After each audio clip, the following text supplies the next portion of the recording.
नमस्कार दोस्तों। आज हम जीएसटी में under some special conditions input tax credit कब अवेलेबल होता है उस बारे में स्टडी करेंगे। So as all of you know that under GST input tax credit is available only to a registered person under section 16.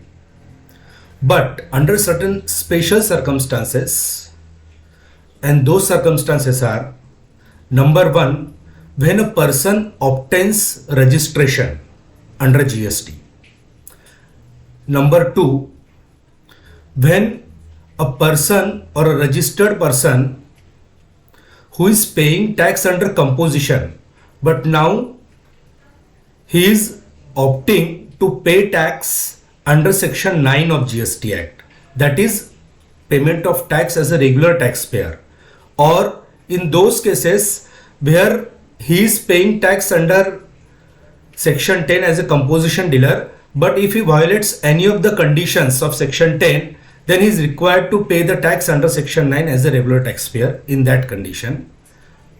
And the last one, when a registered person is making exempted supply either of the goods or of services, and subsequently the supply which was exempted hitherto has become now taxable.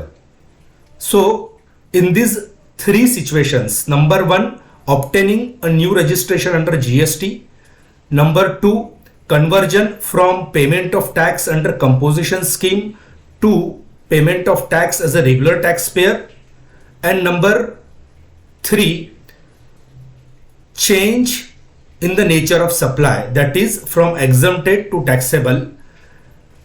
Such person or registered person is entitled to avail the input tax credit.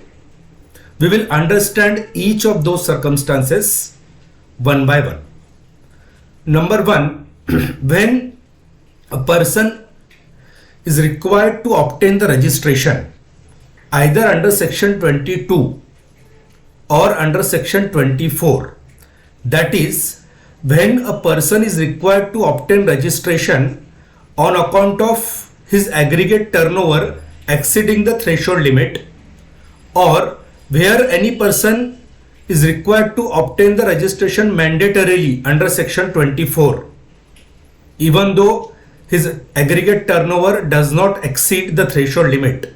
So in both of these circumstances, such person, if he obtains registration, or if such person applies for registration, a very important condition for availing credit under this particular scenario, if such person applies for registration within 30 days from the date of becoming liable to obtain the registration, then and then only such person will be entitled to avail the input tax credit of inputs, only inputs, not services, inputs held in stock on the date immediately preceding the date on which he becomes liable to obtain the registration. For example, if he becomes liable to obtain the registration on 30th April, then he will be entitled to avail the ITC on all the stock of inputs which is there on 29th April. So such person will be entitled to avail the ITC of only inputs held in stock on the preceding date. One important point to be noted here is that such person is not entitled to avail the ITC of capital goods held in stock. This point must be noted. The input tax rate of only inputs is available. So scenario number one, when a person is required to obtain the registration compulsorily. Scenario number two, when a person obtains registration voluntarily under section 25 subsection 3, in that case also he is entitled to avail the input tax credit of inputs only held in stock on the date immediately preceding the date of grant of registration.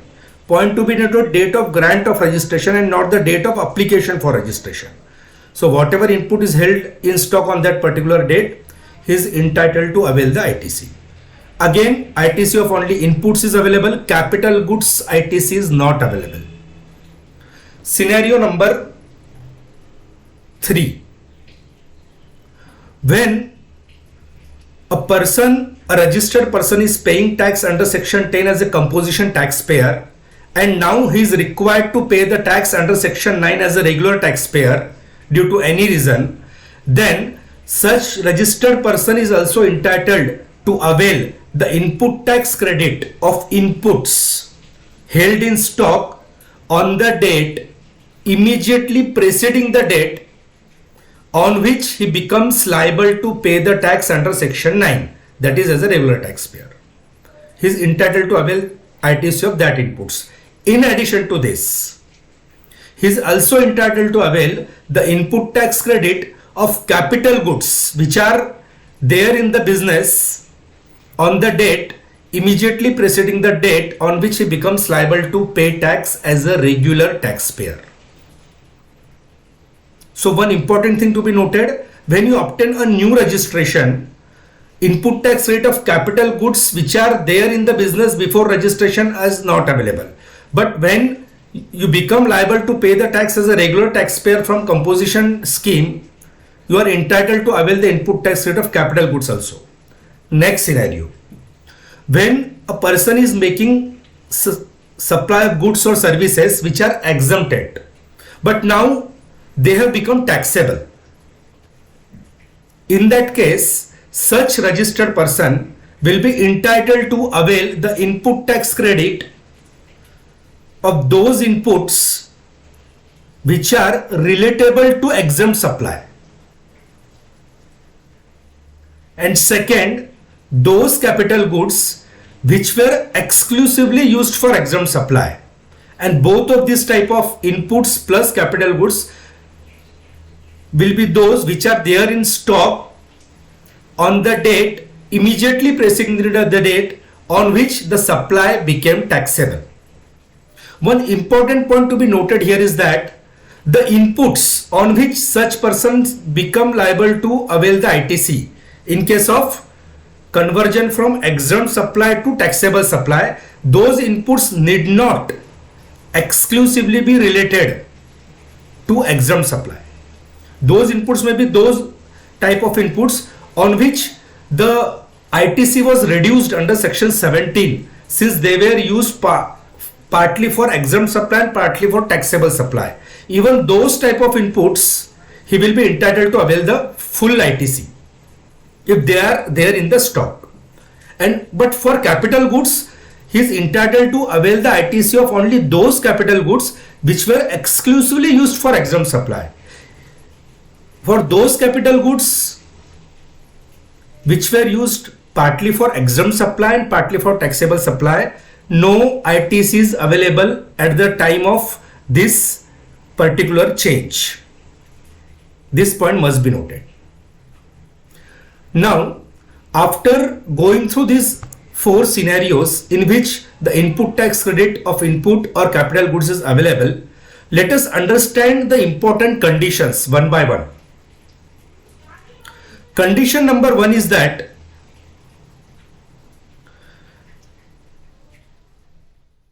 input tax credit of only those capital goods or those inputs is available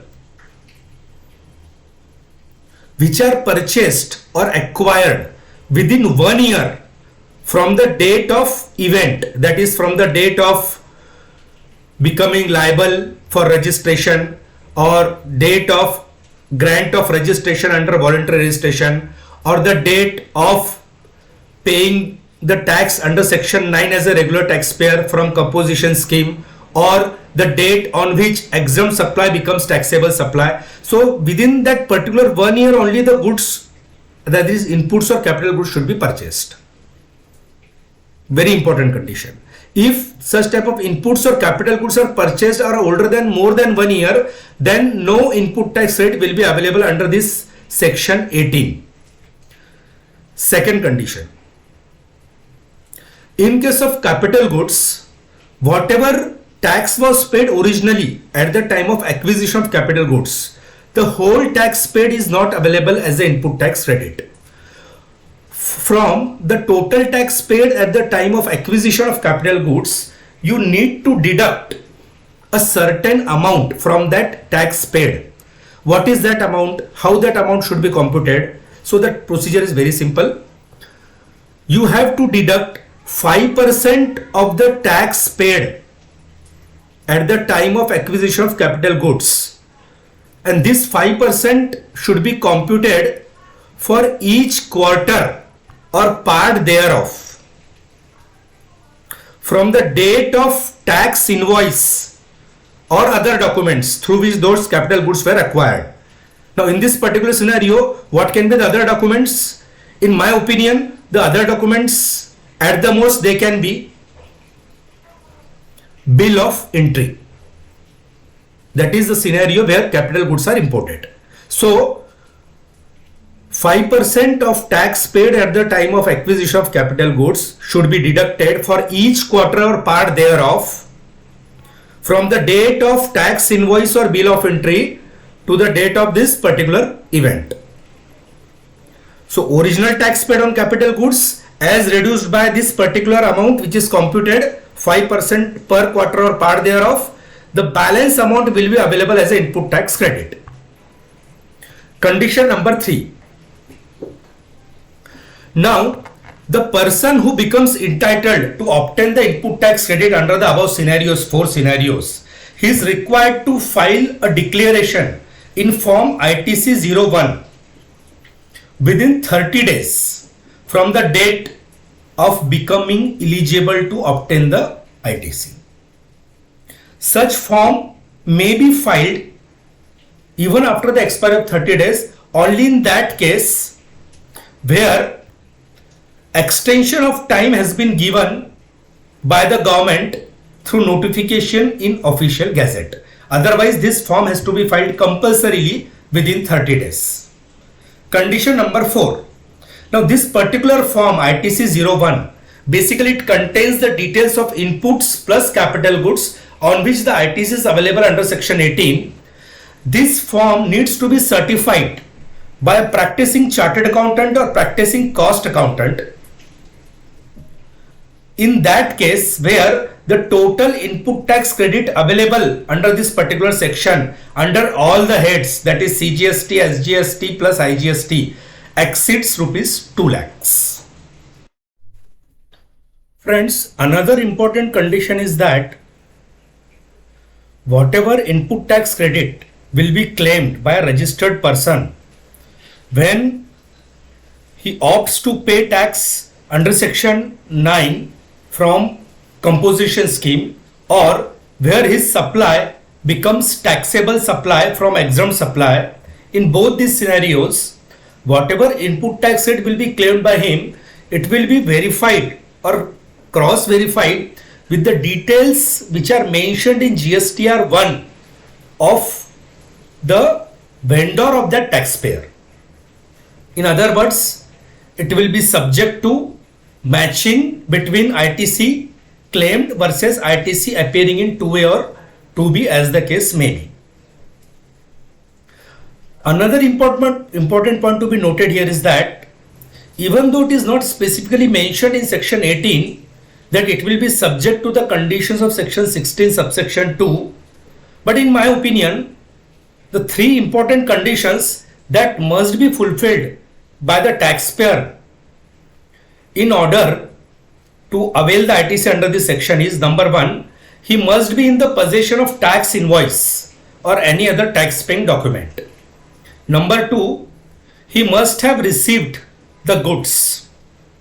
And number 3, the tax in respect of which the input tax rate is being claimed, that tax must be paid by his supplier in the government treasury. So these are very important conditions which should be fulfilled by the taxpayer. In addition to this, I am also of the opinion that this particular credit under section 18 will also be subject to the restrictions which are there under section 17 subsection 5 regarding input tax credit.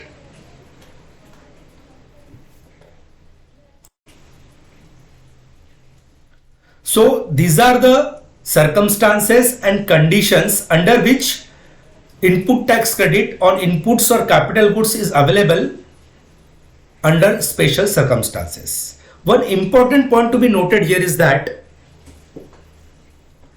even though you are paying tax under composition scheme or even though you are acquiring the capital goods or inputs for the purpose of exempted supply, it is in your favor if you purchase those goods, those inputs or capital goods under tax invoice, because if you purchase any inputs or capital goods under bill of supply or that is from a composition taxpayer, then this credit under section 18 will not be available.